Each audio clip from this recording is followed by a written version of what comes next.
Good evening. आज की class शुरू करते हैं। आज की क्लास का टॉपिक है रूसो, क्योंकि कल हमने लॉक पढ़ा था और आज रूसो चैप्टर है हमारा।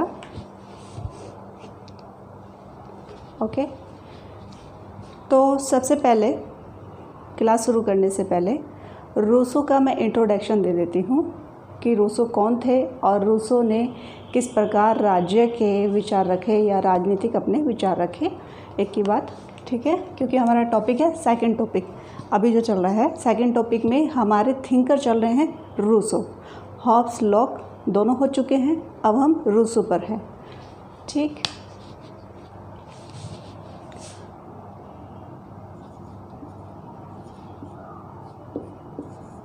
रूसो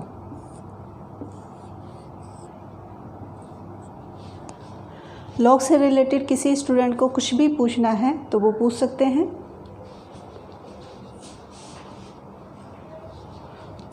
ओके, किसी की कोई भी क्वेश्चन है, कोई भी बात है तो वो अपने क्वेश्चन को ज़रूर कर सकते हैं। कुछ बच्चों की कॉपी चेक हो गई है, कुछ बच्चों की कॉपी आज चेक हो जाएगी और उन्हें मिल जाएगी, और नेक्स्ट क्वेश्चन भी आपको मिल जाएंगे, ठीक है। क्योंकि अभी सिद्धांतवाद का ही राजनीतिक सिद्धांत का ही हमने क्वेश्चन दिया है और अभी क्वेश्चन हॉब्स और लॉक के आपको मिल जाएंगे, ठीक। और इसके अलावा आप स्टूडेंट्स काफ़ी अच्छा लिख रहे हैं, मैं देख रही हूँ। कुछ स्टूडेंट बहुत अच्छा कर रहे हैं। अभी कुछ स्टूडेंट की कॉपी रह गई है, आधी कॉपियाँ आपको आज मिल जाएगी, आधी कॉपी हम दे चुके हैं। और इसके अलावा भी फिर भी कोई डाउट हो, आप बिल्कुल क्वेश्चन पूछिए और जितने ज़्यादा से ज़्यादा प्रॉब्लम आपको आ रही है आंसर राइटिंग में आने दीजिए, कोई दिक्कत नहीं है। अभी ही आपके पास टाइम है, जब तक आपकी क्लास चल रही है। इवन हम तो क्लास के बाद भी आपको पूरा सपोर्ट करेंगे कि आप क्वेश्चन आंसर से रिलेटेड अपने सवालों को ज़रूर लेके आएँ और ज़रूर आंसर राइटिंग की प्रैक्टिस डेली करें, ठीक है। क्योंकि टारगेट रखिए कि वन टाइम में आपका एग्ज़ाम पास होना चाहिए। ऐसा नहीं होना चाहिए कि आपने एग्ज़ाम की तैयारी करी और 3-4 साल ऐसे निकल गए, फिर पढ़ पढ़ के चाहे ब्रह्मा बन जाओ लेकिन सिलेक्शन नहीं हो। तो अपनी तैयारी सिस्टमेटिक तरीके से बिल्कुल चलती रहनी चाहिए, है ना। रूसो जन्म, पहला हमारा इंट्रोडक्शन है। रूसो के बारे में हम जान लेते हैं कि रूसो का जन्म कब हुआ। रूसो का जन्म यहाँ मैं लिख देती हूँ 28 जून 1712, ठीक है। 28 जून में 1712 में स्विट्ज़रलैंड के जिनेवा शहर में हुआ। कहाँ पे हुआ? जिनेवा।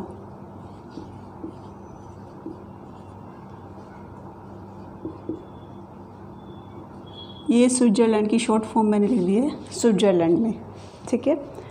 और जिनेवा में तो और भी हेड ऑफिस हैं जो करंट के क्वेश्चन में आते हैं, लेकिन हमारा थिंकर से रिलेटेड है, उसका जन्म भी जिनेवा में हुआ है। और रूसो के फादर क्या थे? घड़ी साज थे, फ्रांस के क्या थे? घड़ी साज।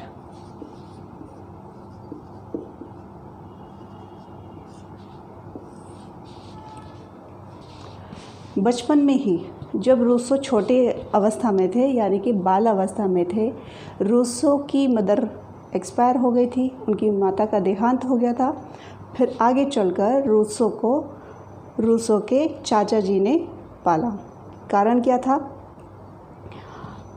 कारण ये था कि रूसो के पिताजी घड़ीसाज थे और साथ में नॉवल पढ़ा करते थे, जिससे उनका ध्यान रूसो की तरफ बहुत कम था और थोड़ी अव्यवस्था की स्थिति थी, ठीक है।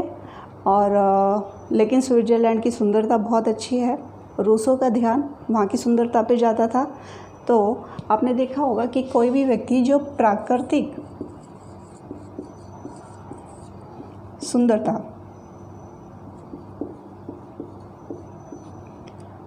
सुंदरता को पसंद करता है, लाइक करता है, वो नेचुरली ज़्यादा से ज़्यादा इंसानों को कैसे जज करता है? पॉजिटिव। कि व्यक्ति कैसे नेचर का है, अच्छा नेचर का है, वो खुद भी अच्छे नेचर के होते हैं। और जो व्यक्ति प्राकृतिक सुंदरता के साथ भौतिक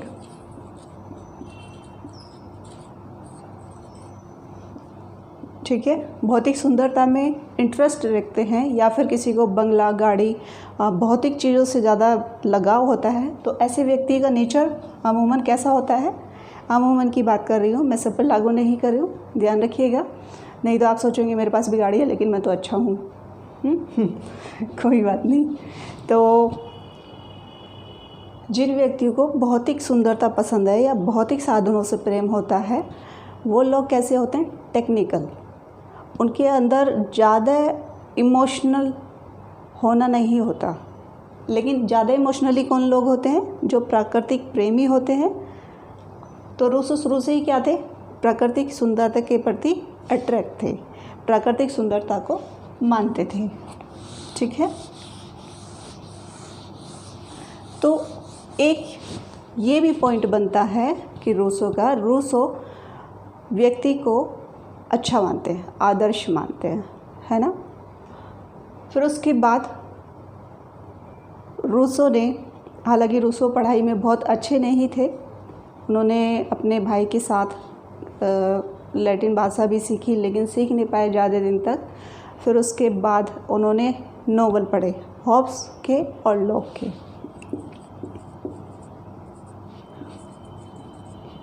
ठीक है, हॉब्स लॉक के नॉवल पढ़ने के बाद सामाजिक समझौता पर उन्होंने अपने नॉवल लिखे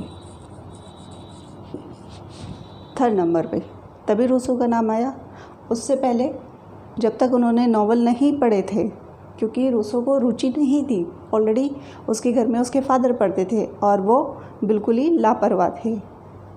और रूसो ने बाद में अपने जब थोड़े से युवा अवस्था में थे तब उन्होंने नॉवल पढ़े। नॉवल पढ़ने के बाद उनका ध्यान गया सामाजिक समझौते पर, और वो भी रूसो भी किस दशा से गुजरे, अव्यवस्था के दौर से, यानी कि राजनीतिक अव्यवस्था के दौर से रूसो भी गुजरे थे, जहाँ पर करप्शन बढ़ रहा था, अपनी चरम सीमा पर था।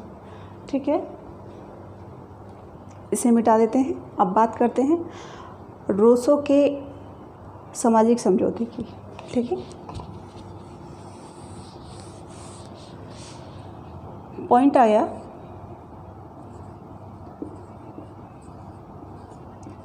सामाजिक समझौता।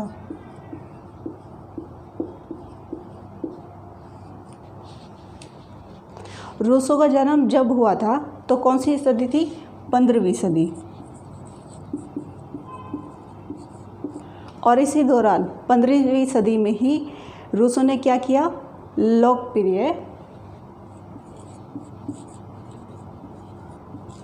लोकप्रिय किस शब्द का इस्तेमाल किया, समझौता।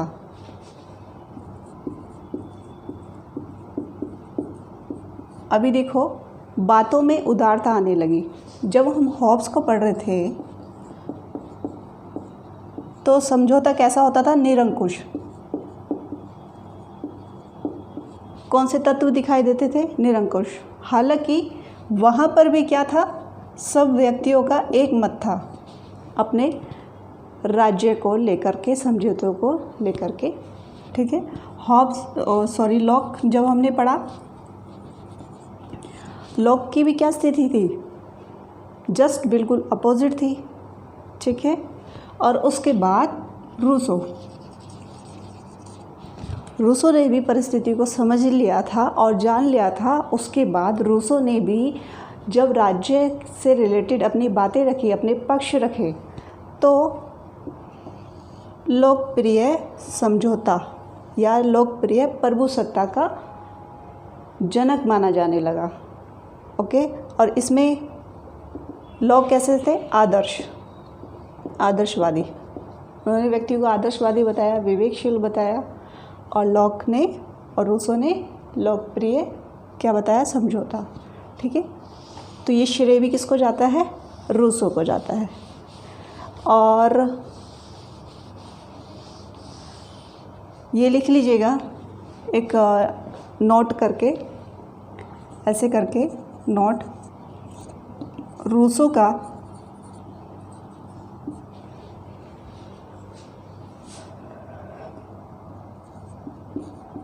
लोकप्रिय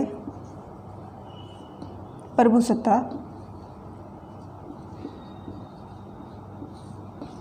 सिद्धांत।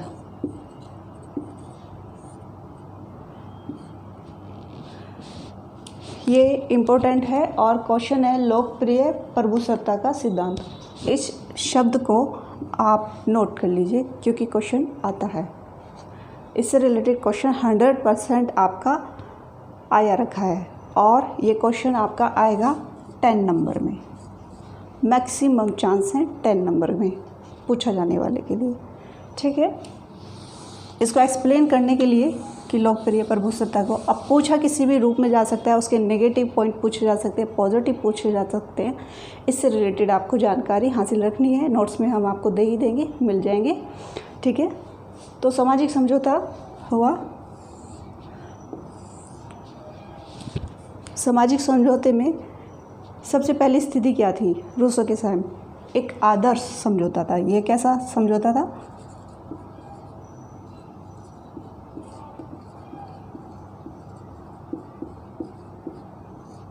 अच्छा, आदर्श समझौता कैसे हो गया?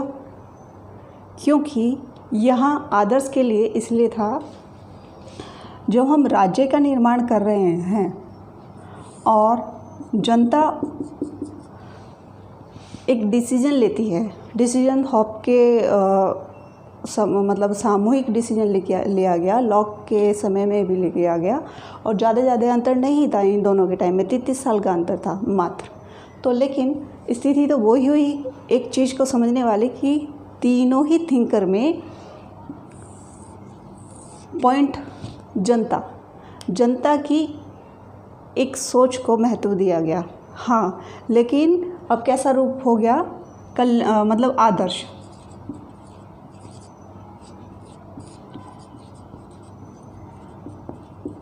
जब रूसो के टाइम में समझौता किया गया तो वो आदर्श समझौता क्या कहलाया? क्योंकि समझौता इसलिए था कि व्यक्ति की स्वतंत्रता का हनन ना हो और व्यक्ति किस प्रकार अपने अधिकारों को किसे सौंप दे? राज्य को सौंप दे। ठीक है, अपने सारे ही अधिकार राज्य को सौंप देता है और एक प्राकृतिक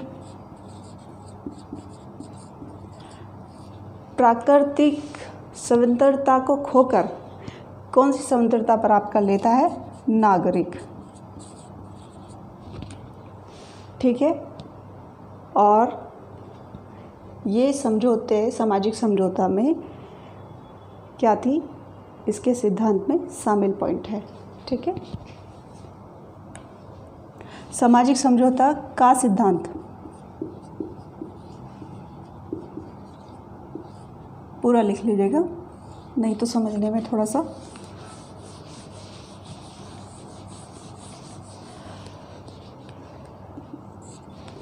नेक्स्ट। आदर्श समझौता समझ में आ गया, यानी कि सभी लोगों ने मिलकर के अपने अधिकारों को राज्य को सौंप दिया गया।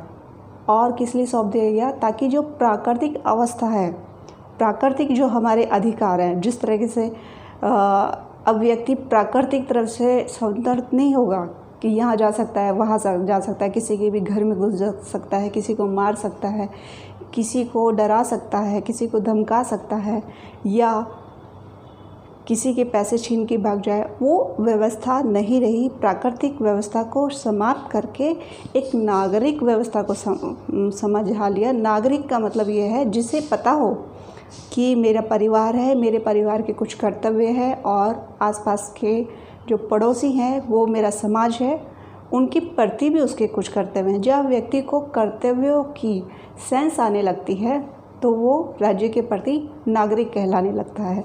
ठीक है, प्राकृतिक अवस्था से सामाजिक अवस्था डेवलप हो जाती है। ठीक है, ओके।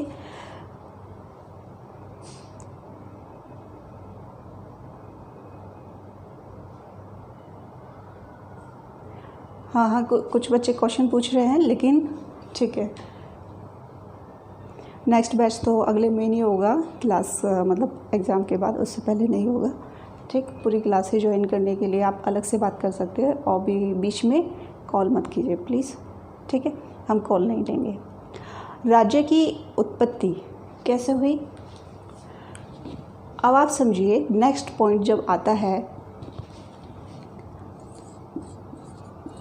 राज्य का निर्माण या उत्पत्ति,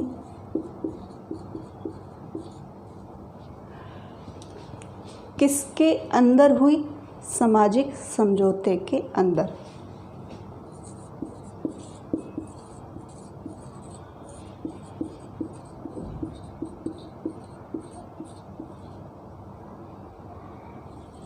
द्वारा, ठीक है। राज्य की उत्पत्ति सामाजिक समझौते के द्वारा हुई। तो दूसरा पॉइंट यही बनता है, जिस तरीके से रूसो ने एक्सप्लेन किया है, राज्य तो बना लेकिन उससे पहले समझौता हुआ, लोगों के बीच में, नागरिकों के बीच में एक समझौता रखा गया, तब राज्य की उत्पत्ति हुई। हालांकि ये वाली बात विरोधाभास भी कहलाती है। अगर पूछा जाए तो जब राज्य ही नहीं था तो समझौता कैसे हो गया, ये वाला पॉइंट भी बनता है। और राज्य का निर्माण हुआ क्योंकि समझौता हुआ, ठीक है। तो ये वाले कुछ पॉइंट बन जाते हैं क्वेश्चन के रूप में समझने के लिए, ठीक। अब हम समझौते के उद्देश्य को देख लेते हैं कि क्या समझौते के उद्देश्य रहे हैं।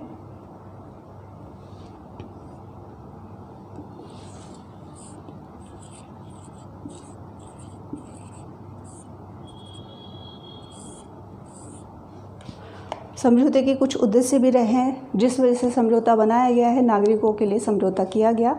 जब रूसो ने समझौते की बात कही, उसके कुछ उद्देश्यों में जो चीज़ें पॉइंट निकल के सामने आई वो नोट कर लीजिए। नंबर पहला है मानव स्वभाव।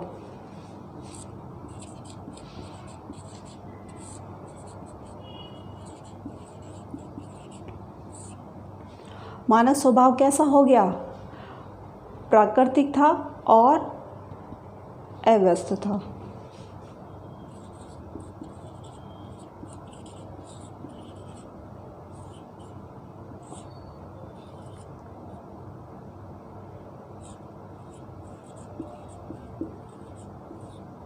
प्राकृतिक था और अव्यस्त था, यानी कि कुछ भी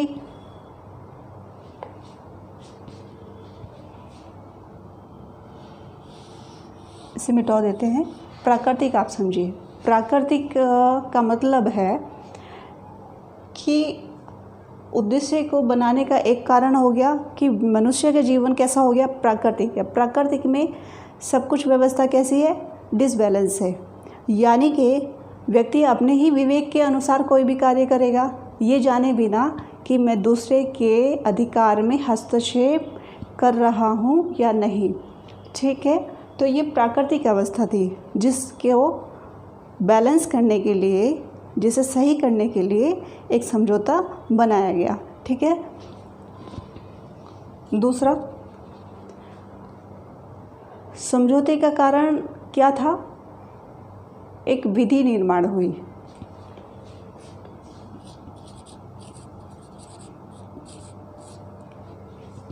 रूल बने, कुछ रूल कैसे बने? रूल ये बने, सबसे पहला पॉइंट तो ये बना कि समझौता कैसा होगा, सबकी सहमति,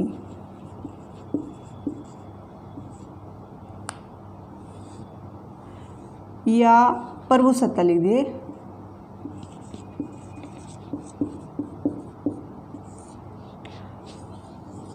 यहाँ जनता जितनी भी है, जिस भी तरीके की है, याद रखिए कोई वर्ग नहीं बनाए गए थे और कोई भी वर्गों में विभाजन की यहाँ बात नहीं हुई। यहाँ सभी व्यक्ति क्या हैं, व्यक्ति हैं, मनुष्य ही हैं। यानी कि ऐसा नहीं कि कोई जैसे इंडिया में बीजेपी पार्टी है या फिर कोई सत्संग का बहुत बड़ा ही ग्रुप है या कोई प्राइवेट सेक्टर का ग्रुप है, वैसा ग्रुप वगैरह नहीं थे सीधे से शब्दों में, या कोई अलग अलग संगठन नहीं थे। यहाँ पर सभी व्यक्तियों को व्यक्ति समझा गया और उन व्यक्तियों का समझौता हुआ, ठीक है। तो समझौते में कुछ रूल भी बने जो हॉब्स के टाइम में नहीं थे, लॉक के टाइम में नहीं थे, रूसो के टाइम में थे। उन समझौतों को व्यक्ति के कल्याण के लिए या व्यक्ति के विकास के लिए ज़रूरी माना जाने लगा, तो समझौता विधिपूर्वक होने लगा। ठीक है, समझौता कैसा भी था? प्रभावी था। समझौते में एक और भी बात थी, समझौता प्रभावी था व्यक्तियों के लिए। समझौते में विकास तो था ही। अब आप आराम से समझ जाएंगे, जब हमने हॉब्स पढ़ा, लॉक पढ़ा और रूसो पढ़ा, तो डेवलपमेंट होते होते रूसो में हमें समझौते में ज़्यादा अनुकूलता नज़र आई। अगर ये बात 1712 की है, 1712 की, आप 1712 से और 60 साल के आसपास लगा लीजिए, 35-40 जब व्यक्ति की उम्र होगी, यानी कि रूसो की, तो अभी कौन सा टाइम चल रहा है? 2020। तो 2020 में, यानी कि अगर ये इस वक्त समझौते किए जाते तो कितना निर्माण हो चुका होता, जैसे कि हो भी गया है। भारत कैसा देश है? कल्याणकारी देश है। ठीक है, जनता का रूप क्या है? कल्याणकारी। उसी तरीके से विकास, जैसे जैसे थिंकरों का जन्म का समय आप देखोगे 1600 से बढ़ते बढ़ते कहाँ आ गया? 17। अब धीरे धीरे से जैसे आप आगे की थिंकर में जाएंगे तो विचारों में व्यक्ति के प्रति, व्यक्ति के नेचर में स्वाभाविकता, या फिर आप क्या देखेंगे? एक आदर्श भाव देखेंगे, है ना। ऐसा एक रूल नहीं बनेगा या कोई लकीर नहीं बनेगी कि व्यक्ति कैसा है? हिंसक है। ठीक, उद्देश्य को कंप्लीट होने के बाद नेक्स्ट पॉइंट है समझौते की विशेषताएं।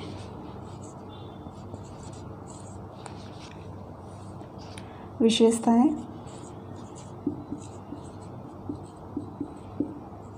कुछ बच्चों ने बोला था कि बोर्ड पे जो लिखती हूँ दिखाई नहीं देता, उसका मैंने यहाँ पे लिखा है विशेषताएं, मैं बताती भी रहूँगी।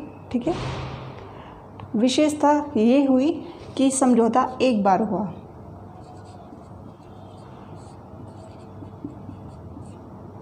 यानी कि वन टाइम। हॉब्स के टाइम में वन टाइम समझौता हुआ, लॉक के टाइम में लेकिन 2 बार समझौता हुआ, और रूसो के टाइम में फिर भी समझौता कैसा हुआ? एक टाइम हुआ। ठीक है, यानी कि काफ़ी सोच विचार कर जब ये समझौता किया गया, व्यक्तियों के पक्ष में एक बार में समझौता हासिल कर लिया गया, अपने लक्ष्य तक पहुंचा गया। ठीक है,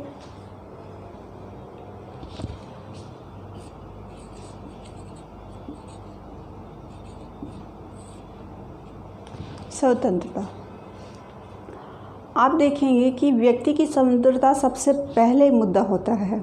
ठीक है, और इसमें कुछ पक्ष अराजकता के थे। इस स्वतंत्रता को प्राप्त करने के लिए क्या चीज़ खत्म की गई? अराजकता। अराजकता कैसी? हिंसक प्रवृत्ति को ख़त्म किया गया, उसको नकारा गया और समझौते में स्वतंत्रता को ध्यान दिया गया, लेकिन नागरिक स्वतंत्रता को ध्यान में रखा गया। इसीलिए जो पक्ष बनते हैं समझौते में वो कैसे बनते हैं कि व्यक्ति की स्वतंत्रता को अराजकता की स्वतंत्रता के स्थान पर कैसी नागरिक और सामाजिक स्वतंत्रता का पक्ष में रखा गया। Okay, clear. नेक्स्ट लिख लीजिए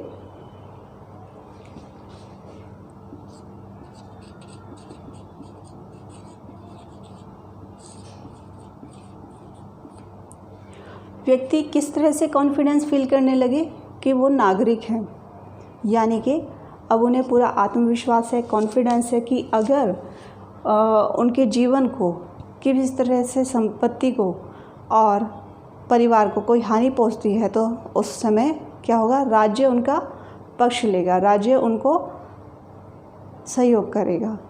ठीक है, और एक और सामान्य इच्छा।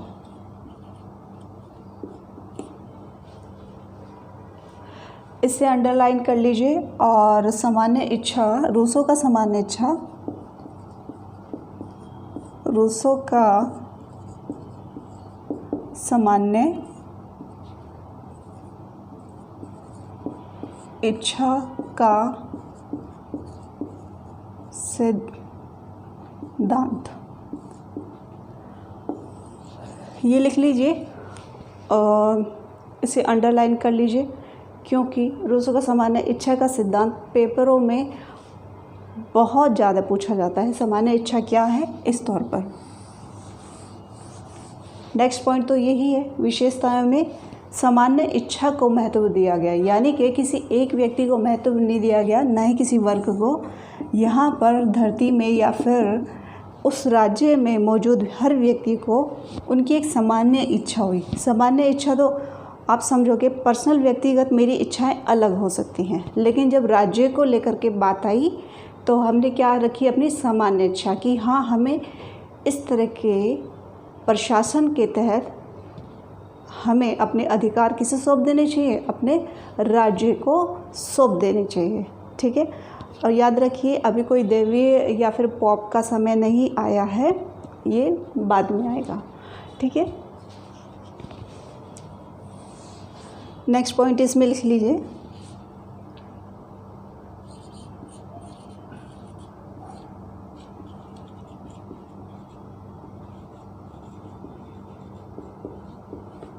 व्यक्तियों ने अपने अधिकार किसे सौंप दिए, संपूर्ण रूप से राज्य को सौंप दिए। क्यों? क्योंकि सामान्य इच्छा सबकी इक्वल थी और सब ने भरोसा किया कि राज्य उनके हित में है, और इसीलिए हर व्यक्ति ने अपने जो राइट होते हैं किसे सौंप दिए, राज्य को।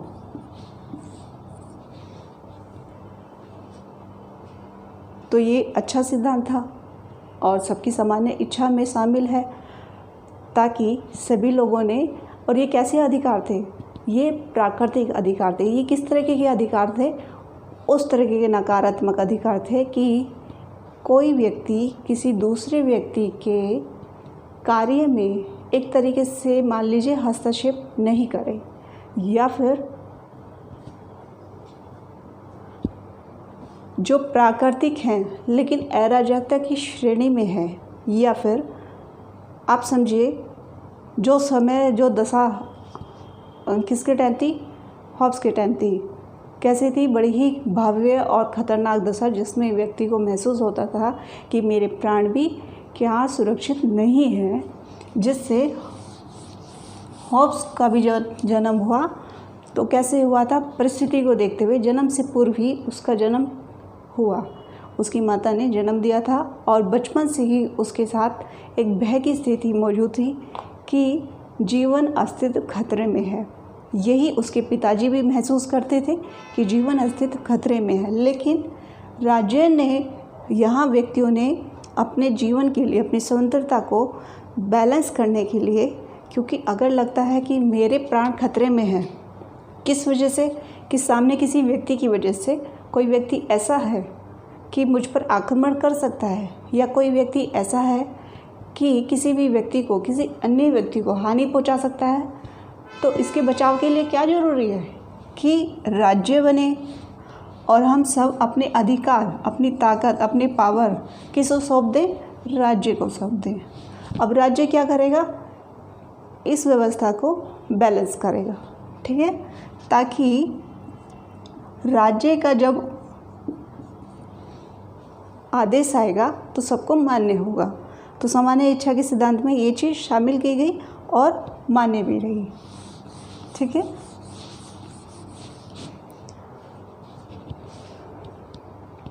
राज्य क्या है, एक नेक्स्ट पॉइंट आपका रह गया, यहाँ लिख लीजिए।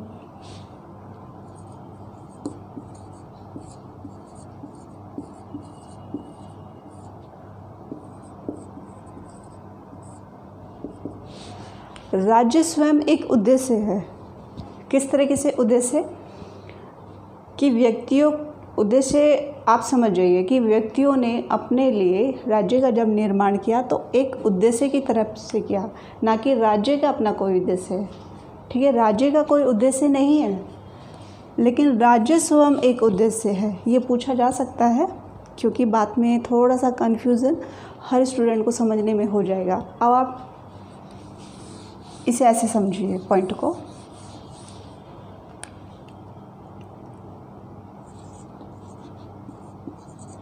उद्देश्य, और दूसरा पॉइंट क्या है,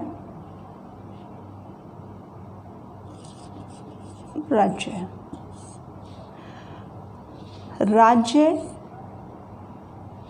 राज्य क्या है, उद्देश्य है, ठीक है, उद्देश्य राज्य है या, लेकिन राज्य का अपना कोई भी उद्देश्य नहीं है, ठीक है। थोड़ा सा हम इस तरीके से अगर समझ लें तो थोड़ी आसानी हो जाएगी, ओके। यानी कि राज्य का अपना कोई दिमाग नहीं है, कोई पॉलिटिक्स नहीं है। राज्य तो खुद एक उद्देश्य के लिए बनाया गया। किस उद्देश्य के लिए? व्यक्तियों के लिए, व्यक्ति की सुरक्षा के लिए, व्यक्तियों की स्वतंत्रता के लिए राज्य का निर्माण हुआ है, ना कि राज्य ने ये सोच विचार किया है कि आगे की मेरी कुछ प्लानिंग राज्य बनने के बाद, यानी कि जो अमुक व्यक्ति होगा वो अपनी योजनाएं प्लानिंग जनता के प्रति समझौते के विपरीत नहीं करेगा, ठीक है। उसके बाद विशेषताएं ख़त्म हो गई हैं हमारी। अब हम समझ लेते हैं कि प्राकृतिक अवस्था कैसी थी।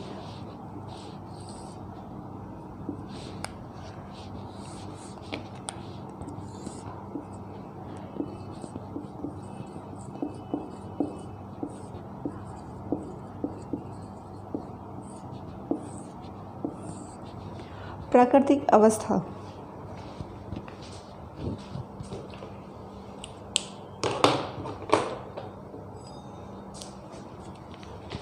प्राकृतिक अवस्था को जान लेना बहुत ज़रूरी है कि रूसो ने नेचुरल अवस्था को जब अपने राज्य निर्माण की बात की तो कैसी महसूस की, कैसा उसे ज्ञान हुआ। रूसो ने बोला राज्य के टाइम में प्राकृतिक अवस्था कैसी थी? आदर्श, बर्बर।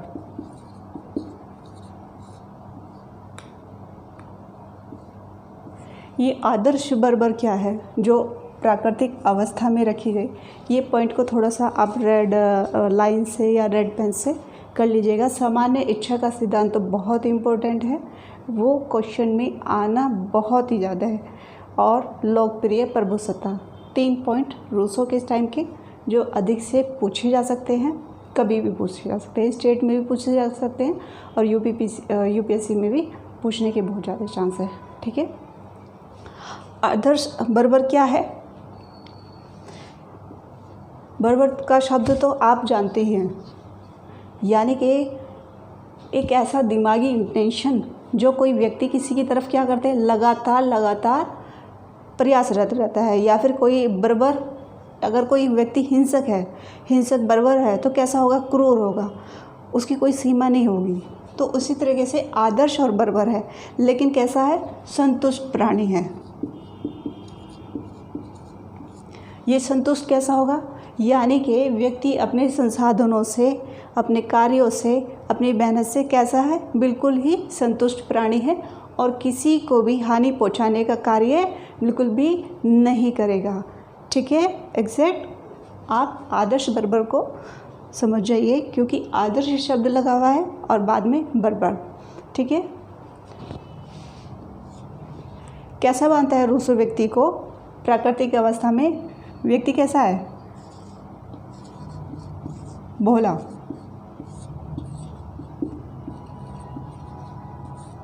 एक तरीके से भोला बालक है।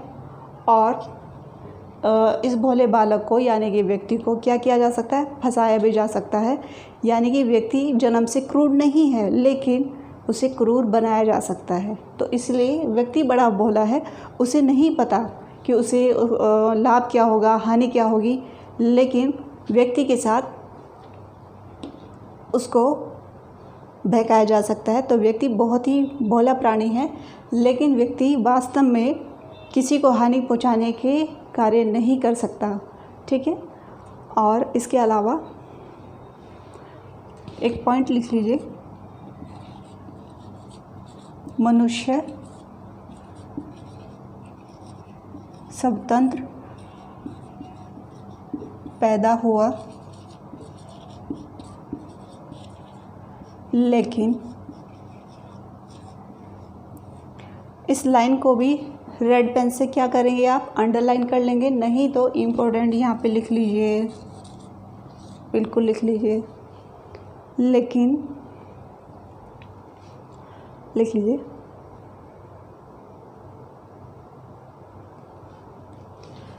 प्रत्येक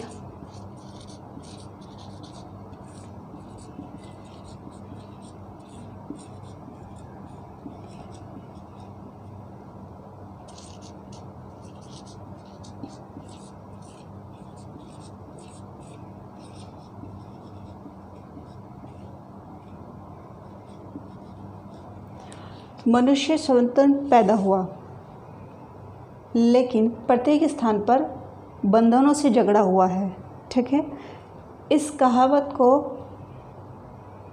पूछा जा सकता है, क्वेश्चन के फॉर्मेट में है कि इसको समझाया जाए, रूसो के अनुसार, रूसो के एक्सप्लेन किया जाए।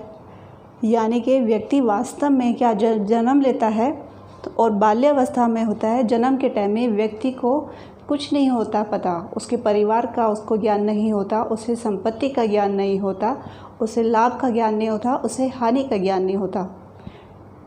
व्यक्ति स्वतंत्र पैदा होता है और इसी कारण, लेकिन बंधनों से झगड़ा हुआ है। बंधनों से कैसे, जब व्यक्ति को धीरे धीरे से चेतना आने लगती है और उसे ज्ञान मिलने लगता है कि उसका परिवार कौन है, उसकी ज़रूरतें क्या है और किस तरीके से उसे अपना जीवन बिताना है, धीरे धीरे व्यक्ति बंधनों में झगड़ा जाने लगा। ये कैसे बंधन है, सामाजिक बंधन, पारिवारिक बंधन, जिम्मेदारियों के बंधन। ठीक है, यानी कि व्यक्ति जब पैदा होता है तो उसको ज्ञान नहीं होता कि उसकी क्या आवश्यकताएं हैं समाज में और उसे समाज के लिए क्या कार्य करने हैं, वरना व्यक्ति एक पशु तुल्य ही है। उसे क्या लेना देना कि वो समाज के लिए कुछ कार्य करे या परिवार के लिए कुछ कार्य करे, लेकिन उसके ऊपर पशुओं से अलग एक जिम्मेदारी होती है, कैसी, सामाजिक और पारिवारिक और स्वयं की भी। ठीक, तो मनुष्य बंधनों से जकड़ा हुआ है। ठीक है, और नेक्स्ट हम कर लेते हैं राज्य का स्वरूप, इसे मिटा देते हैं।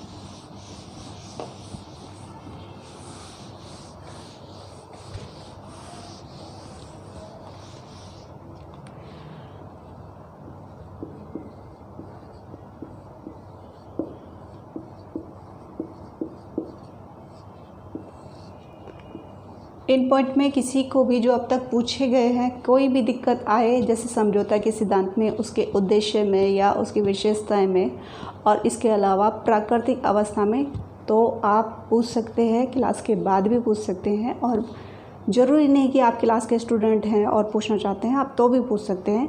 पढ़ाई से रिलेटेड आप ज़रूर बात कर सकते हैं। ठीक है, अब राज्य का स्वरूप रूसो ने कैसा प्रस्तुत किया है। राज्य के स्वरूप में सबसे पॉइंट नंबर 1 का कैसा है, सामान्य इच्छा।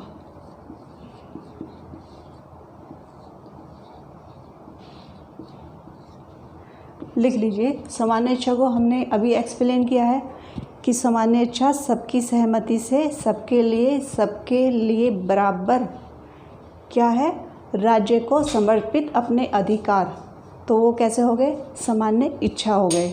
ठीक है, और उसके ऊपर है अस्पष्ट। अस्पष्ट क्या है, अस्पष्ट समझौता है। समझौता अस्पष्ट होगा, और दूसरा क्या होगा, जटिल। जो स्वरूप है, स्वरूप में आपको पॉजिटिव पॉइंट भी मिला और नेगेटिव पॉइंट भी मिला। सामान्य इच्छा के सिद्धांत में आपको पता चल गया कि सभी व्यक्तियों को सामान्य रखा गया और उसमें सभी इच्छाएं राज्य को सौंप दी गई, लेकिन अस्पष्ट हैं और जटिल भी हैं। ये वाली बात बिल्कुल ही क्लियर कट है। अस्पष्ट इसलिए कि जब राज्य का निर्माण हुआ, राज्य के लिए आपने कार्य किया, तो एक वाली बात थी कि समझौता समझौता को अगर हम डिवाइड करें तो राज्य और दूसरा इच्छा। अब कोई नहीं बताएगा कि राज्य पहला बना या फिर सामान्य इच्छा पहले हुई, ठीक है। तो इसलिए सामान्य ये समझौता कैसा हुआ, अस्पष्ट था, जो व्यक्तियों के लिए अस्पष्ट कहा जाने लगा, ठीक है।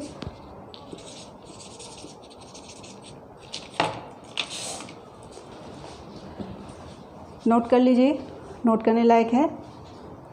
समझौता कैसा था, विरोधाभास।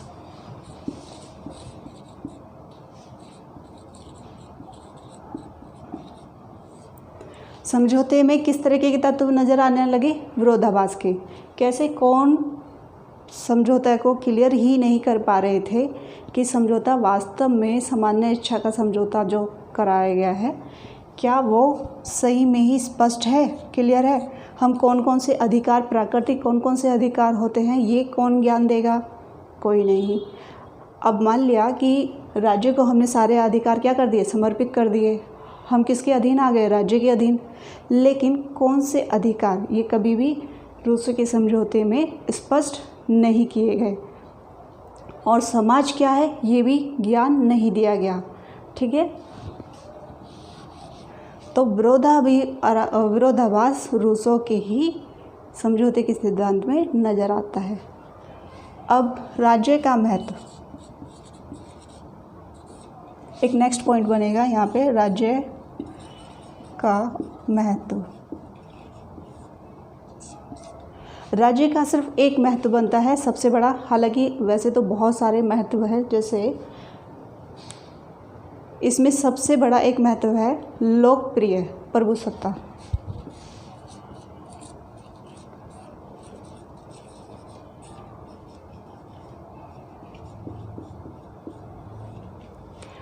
राज्य का महत्व झलकता है क्योंकि सभी व्यक्तियों ने एक साथ मिल करके और एकजुटता रख करके सबके विचार क्या बने कि राज्य का निर्माण करना है, और राज्य उन पर या फिर वो अपने अधिकार किसको सौंपने को तैयार हैं, राज्य को, ठीक। ये राज्य के महत्व में है और सब व्यक्तियों के लिए कल्याण के लिए किया गया है।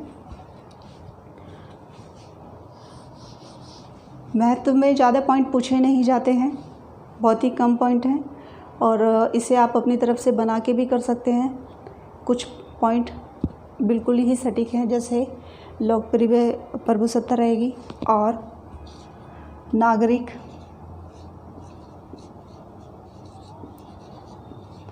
क्या मिलेंगे, नागरिक अधिकार मिलेंगे, और सबसे पहले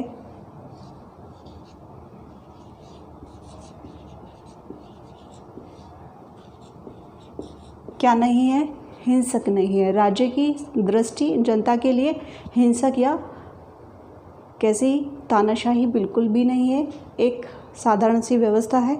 यानी कि व्यक्तियों ने अगर दंड किया है तो उसके लिए कैसी व्यवस्था होगी, एक न्याय की व्यवस्था होगी, ठीक है। और एक पॉइंट यहाँ पर और लिख लीजिए, राज्य का स्वरूप। स्वरूप में क्या है, इच्छा अनुसार दंड। ये बात आप यहाँ पे भी लिख सकते हैं राज्य के महत्व में, ठीक है। लेकिन विरोधाभास में ये वाली बात महत्वपूर्ण होती है कि राज्य में अगर किसी व्यक्ति ने अपराध किया है तो उसे दंड उसकी इच्छा के अनुसार दे दिया जाएगा, जो कि कोई स्पष्ट ही नहीं कर सकता कि कोई अपराधी कैसे कहेगा कि मुझे मृत्युदंड दिया जाए, या फिर मुझे फांसी दे दी जाए, या फिर मुझे चौराहे पर कोड़े मारे जाए, जैसा कि उस टाइम में होता था, ठीक है। तो कोई भी इसमें अपराध की जो व्यवस्था थी वो स्पष्ट बिल्कुल भी नहीं थी, ओके। यहाँ पे इस बात को नोट कर लीजिएगा।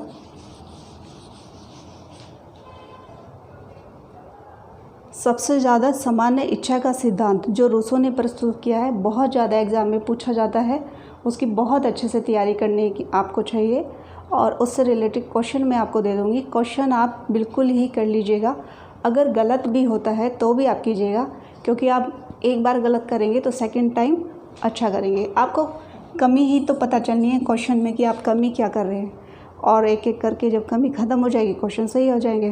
कुछ बच्चों के क्वेश्चन आए हैं जो अभी आपको कल तक मिल जाएंगे, और रूसी के नोट्स अभी नहीं दिए गए हैं, शाम तक, यानी कि आज शाम तक थोड़ा सा लेट से ही आपको मिलेंगे ज़रूर, ठीक है। ये सभी नोट्स आपको मेल कर दिए जाएंगे और व्हाट्सअप कर दिए जाएंगे। कल की क्लास रहेगी इसी टाइम पर। किसी को क्वेश्चन पूछना है तो हॉब्स, लॉग, रूसो हमारे तीनों हो चुके हैं, लेकिन कौन से टॉपिक में? राज्य के। हमने इन तीनों थिंकरों को अभी विस्तार से नहीं पढ़ा है, केवल राज्य की व्यवस्था को जांचने के लिए, उसको देखने के लिए कि तीनों थिंकर का कैसा दृष्टिकोण है, ठीक है। ये राज्य के सिद्धांत में आता है, और बाकी सारे क्वेश्चन, बाकी सारी क्लास अभी आपको कल डिटेल में बता दी जाएगी। और जो क्वेश्चन बनते हैं, किसी को डाउट है तो पूछ सकते हैं, ठीक।